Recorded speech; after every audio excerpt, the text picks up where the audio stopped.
Hello friends, welcome back to our channel. Ramachandraiah చూయించిన photo ద్వారా తనే చిట్టి అని తెలుసుకున్న రాధ షాక్లో.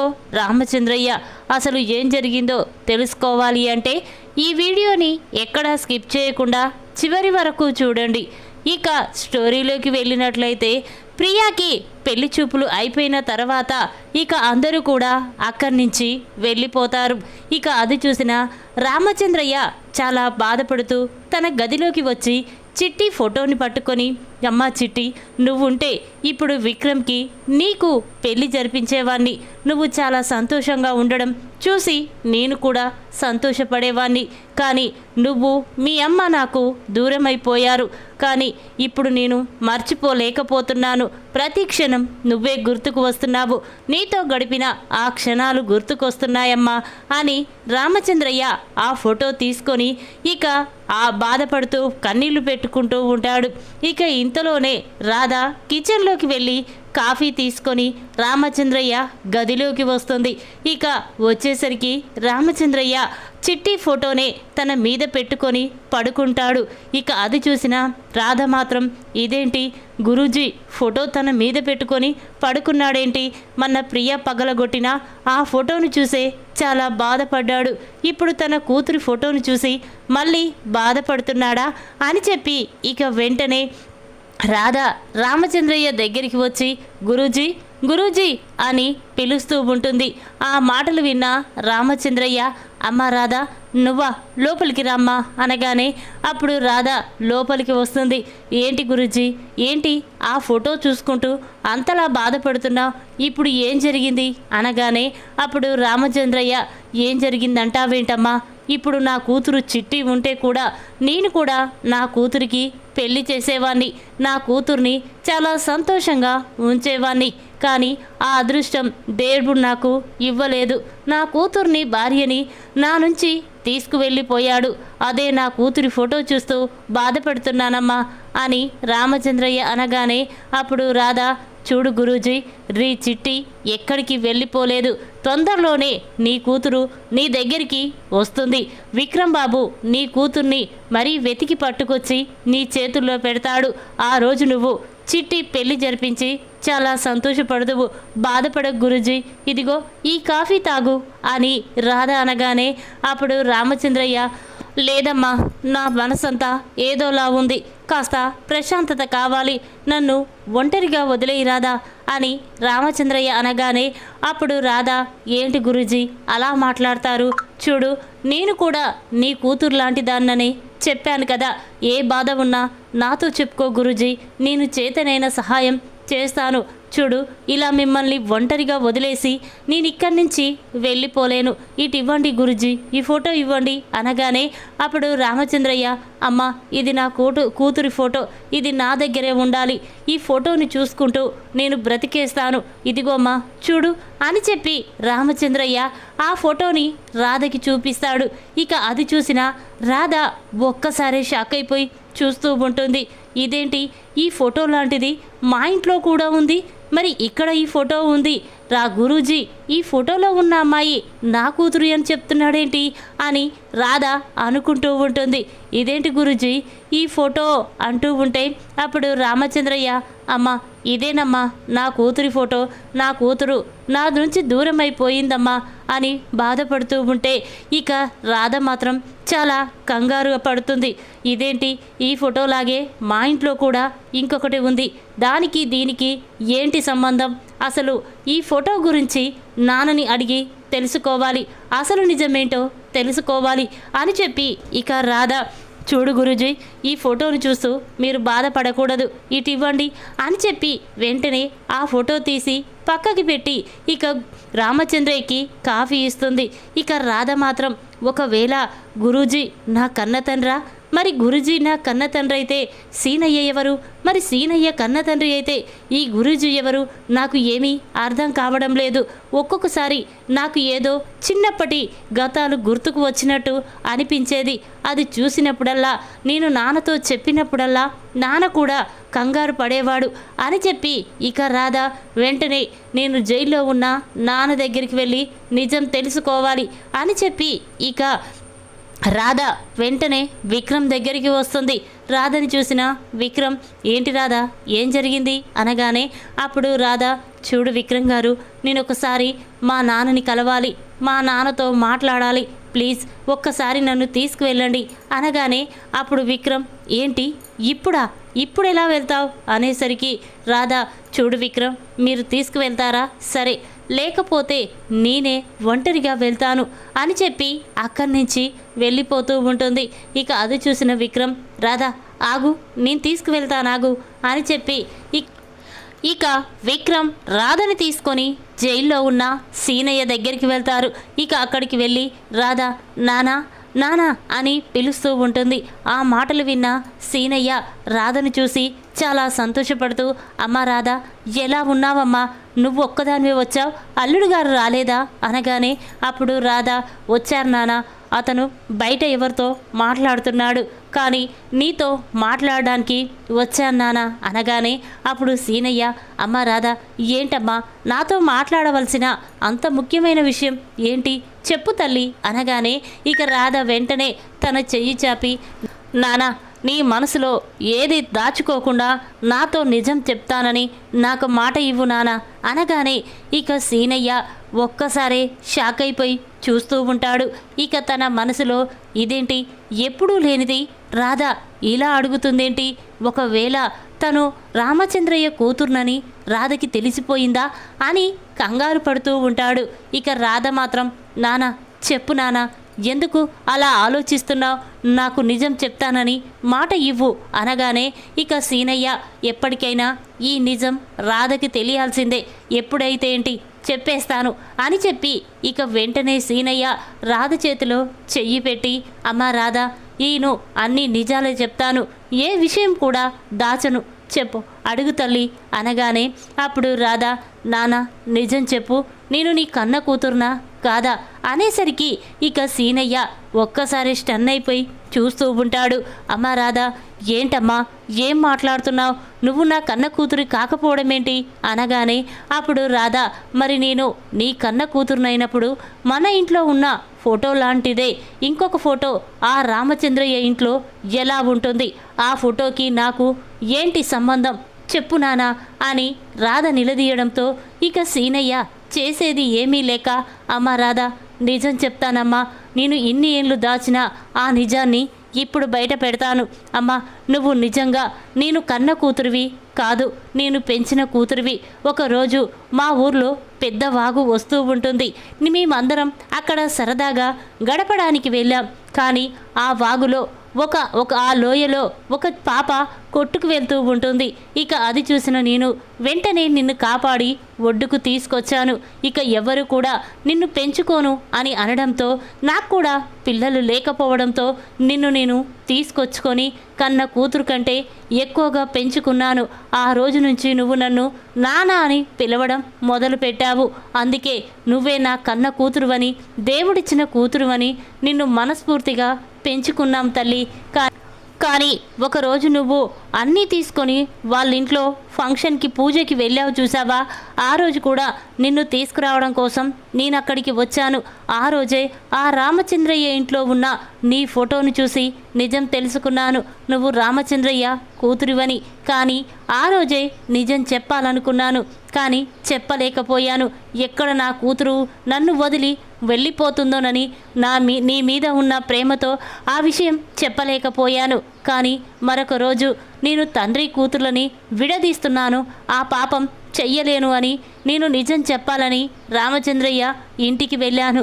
కానీ ఇంతలోనే దమయంతి ఆ భవానీతో ఫోన్ మాట్లాడుతూ, చూడన్నయ్య, సీనయ్యకి చిట్టి బ్రతికే ఉందన్న నిజం తెలుసు, చిట్టి ఎక్కడ ఉందో సీనయ్యకు తెలుసు, సీనయ్యని చంపేస్తే ఆ చిట్టి గురించి ఇక బావగారికి నిజం చెప్పడు, వెంటనే సీనయ్యని ఆ చిట్టిని చంపేయన్నయ్య అని ఇక దమయంతి భవానీతో మాట్లాడుతూ ఉంటుంది.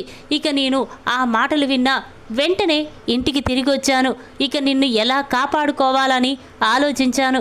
చెయ్యని తప్పుకి నేను నీకోసం జైలుకు వెళ్ళాను. ఇక జైల్లో ఉన్న ఆ దమయంతి శ్రీ భవానీ నన్ను ఏం చెయ్యరని అనుకున్నాను. ఇక ఇంతలోనే విక్రమ్ బాబు నిన్ను పెళ్లి చేసుకున్నాడు. ఇక చేరవలసిన గూటికే నా కూతురు చేరిందనుకున్నాను, సంతోషపడ్డాను. ఇక ఈ విషయం తొందరలోనే బయటికి వచ్చిన తర్వాత రామచంద్రయ్యకి చెప్పాలనుకున్నానమ్మా, నన్ను క్షమించు అని సీనయ్య అంటూ ఉంటే ఇక ఆ మాటలు విన్న రాధ చాలా బాధపడుతూ ఉంటుంది. ఏంటి నాన్న ఇంత బాధ గుండెలో మోస్తూ ఏ ఒక్కరోజు కూడా ఈ విషయం నాతో చెప్పలేకపోయావు అనగానే అప్పుడు సీనయ్య, అమ్మ నాకు పిల్లలు లేకపోయినా నువ్వే కూతురు అనుకున్నాను, నన్ను వదిలి ఎక్కడ వెళ్ళిపోతావా అని ఈ నిజం నేను చెప్పలేకపోయాను. కానీ వెంటనే నేను రామచంద్రయ్యకి ఈ నిజం చెప్పాలి అని సీనయ్య అనగానే అప్పుడు రాధ, చూడు నాన్న నువ్వు ఇక ఏమీ బాధపడకు, నిన్ను వదిలి నేను ఎక్కడికి వెళ్ళను. రామచంద్రయ్య కన్న తండ్రి అయితే నువ్వు నాకు పెంచిన తండ్రివి, ఎప్పటికీ నేను ఇద్దరికి కూతురు లాంటి దాన్నే. అంతేకాదు నాన్న, నీ గురించి నేను ఎప్పుడు మరచిపోను అని చెప్పి వెంటనే రాధా, నాన్న ఈ విషయం వెంటనే నేను రామచంద్రయ్యకి చెప్పేస్తాను అనేసరికి అప్పుడు సీనయ్య, అమ్మ వెంటనే వెళ్ళి ఈ విషయం సార్కి చెప్పమ్మా అనగానే అప్పుడు రాధా, సరే నాన్న అని చెప్పి ఇక ఇంటికి వెళ్తుంది. ఇక రామచంద్రయ్య గదిలోకి వెళ్ళేసరికి రామచంద్రయ్య బాధపడుతూ కూర్చుంటాడు. అది చూసిన రాధా, నానా ఎందుకు బాధపడుతున్నావు అనగానే ఇక రామచంద్రయ్య రాధ వైపు చూస్తూ అదోలా ఉంటాడు. ఏంటమ్మా నన్ను నానా అని పిలుస్తున్నావు అనగానే అప్పుడు రాధ, లేంది నాన్న, నువ్వు నా కన్న తండ్రి అయినప్పుడు నేను నానా అని పిలవకుండా ఎలా ఉండమంటావు అనగానే ఇక రామచంద్రయ్య షాక్ అయిపోతూ ఉంటాడు. ఏంటమ్మా ఏం మాట్లాడుతున్నావు, నేను నీ కన్న తండ్రినేంటి అనగానే అప్పుడు రాధా, అవును నానా, నీకు చిన్నప్పుడు దూరం అయిపోయినా నీ చిట్టినే నేను నానా అని చెప్పగానే రామచంద్రయ్య ఒక్కసారి షాక్ అవుతాడు. ఇక వెంటనే రాధ దగ్గరికి వచ్చి, లేదు నువ్వు అబద్ధం చెప్తున్నావు, నన్ను ఓదార్చడం కోసం ఇలా చెప్తున్నావని నాకు అర్థమైంది. చూడమ్మా నా కూతురి కోసం ఎంతగానో ఎదురు చూస్తున్నానమ్మా, నన్ను ఆట పట్టించకు అని రామచంద్రయ్య అనగానే అప్పుడు రాధ, లేదు నాన్న నేను నిజం చెప్తున్నాను, కావాలంటే ఒక్కసారి ఈ ఫోటో చూడు అని చెప్పి ఇక వెంటనే రాధ సీనయ్యతో కలిసి దిగిన తన చిన్నప్పటి ఫోటోని రామచంద్రయ్యకి చూపిస్తుంది. ఇక అది చూసిన రామచంద్రయ్య ఒక్కసారి షాక్ అవుతాడు. ఇక వెంటనే, అమ్మ రాధా ఈ ఫోటో నీ దగ్గర ఎక్కడిది, సీనయ్య ఎత్తుకుంది నిన్ను ఎలా అమ్మా అనగానే అప్పుడు రాధా, అవునానా, నేను లోయలో పడిపోయినప్పుడు సీనయ్య నన్ను కాపాడి ఇంటికి తీసుకువెళ్ళాడు. తనకి పిల్లలు లేకపోవడంతో నన్నే కన్న కూతురులా పెంచుకున్నాడు. అందుకే ఈ నేను కూడా నువ్వు చూపించిన ఫోటో ద్వారా నిజం తెలుసుకొని వెంటనే మా నాన్నని జైలుకు వెళ్ళి కలిసి నిజం తెలుసుకున్నాను. నేనే నీ కూతురునని నిజాన్ని నాకు తెలిసింది అని రాధ అనగానే ఇక మాటలు విన్న రామచంద్రయ్య చాలా సంతోషపడుతూ ఉంటాడు. ఇక వెంటనే రాధని హగ్ చేసుకొని, అమ్మా రాధ ఇన్ని రోజులు నీ కోసమే ఎదురు చూశానమ్మా, నా మేనల్లుడు నువ్వు బ్రతికే ఉన్నావని పదే పదే నాతో చెప్పడంతో ఇక నేను కూడా నువ్వు ఎక్కడో ఓ చోట క్షేమంగా ఉన్నావనుకున్నాను. కానీ నా కళ్ళ ముందు నా ఇంట్లోనే ఉంటున్నా నేను మాత్రం నిన్ను గుర్తుపట్టలేకపోయాను. అమ్మ రాధ ఇప్పుడే అందరితో రాధే నా కన్న కూతురు చిట్టి అని చెప్పేస్తాను, వెళ్దాం పదమ్మా అని చెప్పి ఇక రామచంద్రయ్య రాధని తీసుకొని హాల్లోకి వస్తూ ఉంటాడు. ఇక అది చూసిన రాధ, నాన్న ఇప్పుడే వద్దు నాన్న, ఇప్పుడు ప్రియాకి పెళ్లి సంబంధం చూశారు, అంతేకాదు ఇప్పుడు నేనే చిట్టినని విక్రమ్ భార్యనని వాళ్ళు తెలుసుకుంటే చాలా బాధపడతారు. చూడు తను విక్రమ్ని పెళ్లి చేసుకోవాలనుకుంటుంది, కానీ ప్రియా పెళ్లి జరిపించి ఇంట్లో నుంచి పంపించిన తర్వాత ఇప్పుడు ఆ పెళ్లిలో అందరి ముందు నేనే నీ కూతురునన్న నిజాన్ని బయట పెడితే బాగుంటుంది నాన్న, కానీ ఇప్పుడే నువ్వు ఈ నిజాన్ని బయట పెట్టొద్దు అని రాధ అనగానే అప్పుడు రామచంద్రయ్య, సరేనమ్మా నీ ఇష్టం, కానీ నేను మాత్రం నీతో మాట్లాడకుండా వాళ్ళు అంటున్న మాటలను నేను వినలేను అని చెప్పి రామచంద్రయ్య ఇక రాధని చాలా ప్రేమగా చూసుకుంటూ ఉంటాడు. ఇక ఇంతలోనే అందరూ కూడా భోజనం చెయ్యడానికి డైనింగ్ టేబుల్ దగ్గరికి వస్తారు. ఇక రామచంద్రయ్య రాధతో చాలా ప్రేమగా ఉండడం చూసిన దమయంతి కోపంతో రగిలిపోతూ ఉంటుంది. ఇక వెంటనే, ఏంటి బావగారు మీరు ఏం చేస్తున్నారో మీకైనా అర్థమవుతుందా? చూడు, ఆ రాధ ఆఫ్టర్ ఆల్ ఒక టీ కొట్టు పెట్టుకున్న ఆ సీనయ్య కూతురు. అలాంటి దానికోసం నువ్వు ఇంతలా ఆరాటపడడం నాకు నచ్చలేదు. చూడు, ఆ రాధ విక్రమ్ని పెళ్లి చేసుకొని నా కూతురు జీవితాన్ని నాశనం చేసింది. అలాంటి దానికోసం ఎందుకు బావగారు మీరు అంత ప్రేమ చూపిస్తున్నారు? అది ఒక అలగాజనం అని ఇక దమయంతి అంటూ రాధ గురించి తప్పుగా మాట్లాడుతూ ఉంటుంది. ఆ మాటలు విన్న రామచంద్రయ్యకి చాలా కోపం వస్తుంది. ఇక వెంటనే దమయంతి, ఏం మాట్లాడుతున్నావో నీకైనా అర్థమవుతుందా? చూడు, ఇప్పుడు రాధ విక్రమ్ భార్య, అంటే ఈ ఇంట్లో మనిషి, అంతే. తనని తక్కువ చేసి మాట్లాడడం నేను తట్టుకోలేకపోతున్నాను. ఇంకొకసారి రాధ గురించి తప్పుగా మాట్లాడినా, తప్పుగా చూసినా మిమ్మల్ని మెడ పట్టుకొని బయటికి గెంటేస్తాను అని రామచంద్రయ్య అనగానే ఇక దమయంతి ప్రియ షాక్ అయిపోయి చూస్తూ ఉంటారు. ఇక వెంటనే ప్రియ, ఏంటి పెదనాన్న, నీకు రాదంటే అంత ఇష్టమా? నా జీవితాన్ని నాశనం చేసి బావని పెళ్లి చేసుకున్న రాదని నువ్వు వెనుకేసుకొస్తున్నావా? అదే చిట్టి అక్క అయితే నా స్థానంలో ఉంటే ఇలా మాట్లాడేవాడివా అని ఇక ప్రియ అంటూ ఉంటే రామచంద్రయ్య తన మనసులో, అమ్మ ప్రియ, నీకు తెలియదమ్మా, రాధ ఎవరో కాదు, మీ అక్క చిట్టినే. విక్రమ్ బావని పెళ్లి చేసుకొని చాలా సంతోషంగా ఉంది అని రామచంద్రయ్య బాధపడుతూ, చూడు ప్రియ, ఏ సమస్యకైనా ఏదో ఒకరోజు పరిష్కారం దొరుకుతుంది. అంతవరకు ఎదురు చూడడం మంచిది. కానీ యువతలి వాళ్ళని నీ ప్రేమ కోసం బాధ పెట్టకూడదు అని చెప్పి రామచంద్రయ్య రాధని తీసుకొని గదిలోకి వెళ్తాడు. ఇక అది చూసిన ప్రియ, దమయంతి చాలా కోపంతో రగిలిపోతూ ఉంటారు. ఇక ప్రియ, ఏంటి మమ్మీ, పెదనాన్న మొత్తం రాధ వైపే మాట్లాడుతున్నాడు. రాధని తన కన్న కూతురు కంటే ఎక్కువగా చూసుకున్నాడు. ఇదంతా చూస్తుంటే ఏదో ఉంది మమ్మీ అంటూ ఉంటే అప్పుడు దమయంతి, అవును ప్రియ, ఏదో జరుగుతుంది, అదేంటో తెలుసుకోవాలి. లేకపోతే బావగారు ఇన్ని రోజులు రాధని చాలా కోపంగా చూసేవాడు, ఇప్పుడు మాత్రం తనని ప్రేమగా చూసుకుంటున్నాడు. వాళ్ళిద్దరి మధ్య ఏదో తెలియని రహస్యం ఉంది అని చెప్పి దమయంతి, చూద్దాం ఎన్ని రోజులో ఆ నాటకం ఏంటో బయట పెడదాం, ఆ తర్వాత అందరి సంగతి చెప్దాం పద అని చెప్పి దమయంతి ప్రియ అక్కడి నుంచి లోపలికి వెళ్ళిపోతారు. ఇక రాధే తన కన్న కూతురు చిట్టి అని తెలుసుకున్న రామచంద్రయ్య మాత్రం రాధతో చాలా ప్రేమగా, రాధని చాలా కంటికి రెప్పలా చూసుకుంటూ ఉంటాడు. ఇక అది చూసిన సునంద, నందగోపాల్, విక్రమ్ కూడా చాలా సంతోషపడతారు. ఇక సునంద, చూడండి అన్నయ్య చిట్టి తనకు దూరమైపోయిన దగ్గర నుండి ఎంతో బాధపడేవాడు. కానీ ఇప్పుడు రాధ ఆ బాధని తీర్చేసింది. అన్నయ్యకి కన్న కూతురులాగా ఉంటుంది. అది చూసి అన్నయ్య కూడా చాలా సంతోషపడుతున్నాడు అని సునంద అనగానే అప్పుడు నందగోపాల్, అవునమ్మా, అవును, నా రాధని చూసి బావగారు కూడా చాలా సంతోషపడుతున్నారు. ఇదేగా మనకు కావలసింది. విక్రమ్, రాధ చాలా సంతోషంగా ఉండడమే మనకు కావాలి. కానీ బావగారు కూడా రాధని చాలా ప్రేమిస్తున్నాడు అని చెప్పి ఇక నందగోపాల్ అనేసరికి అప్పుడు సునంద, అవునండి, నేను ఇప్పుడు అన్నయ్యని చూస్తుంటే నాకు కూడా చాలా సంతోషంగా ఉంది అని అంటూ ఉంటుంది. ఈ విధంగా రామచంద్రయ్య చూపించిన ఫోటో ద్వారా రామచంద్రయ్యే తన కన్న తండ్రి అని గుండె పగిలే నిజం తెలుసుకున్న రాధ షాక్లో దమయంతి. ఈ వీడియో కనుక మీకు నచ్చినట్టయితే లైక్ చేయండి. మరిన్ని వీడియోల కోసం మా ఛానల్ని తప్పకుండా సబ్స్క్రైబ్ చేసుకోండి. Thanks for watching. Please subscribe my video.